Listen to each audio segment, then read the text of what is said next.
মিন উম্মতি আহরাজাহুমুল্লাহু মিনান নার। এই হাদিসটা বাড়িতে নিয়ে যাবেন। এই হাদিসটা সবাই, ইসাবাতান মিন উম্মতি আহরাজাহুমুল্লাহু মিনান নার, ইসাবাতুন তাগজুল হিন্দা ওয়া ইসাবাতু মা ঈসা ইবনে মারইয়াম।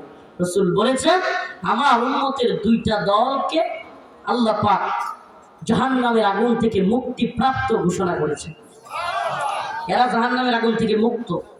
ইসাবাতুন তাগজুল হিন্দা, এর একটা দল হলো হিন্দুস্তানের যুদ্ধে শরীক হওয়া দল।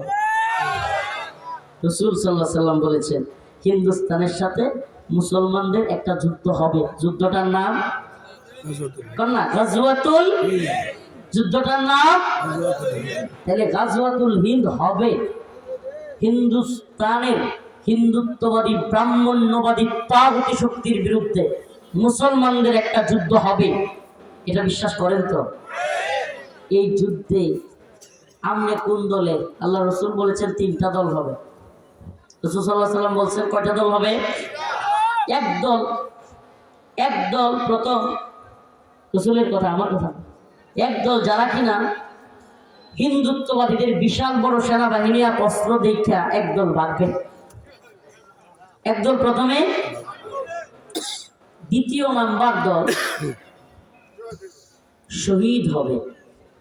তৃতীয় একটা দল যারা বিজয়ী হয়ে আকসার দিকে হিন্দুত্ববাদী তাগুতি বড় বড় নেতাদের গলা ধরে টেনে হিচড়ে আকসার দিকে নিয়ে যাবে।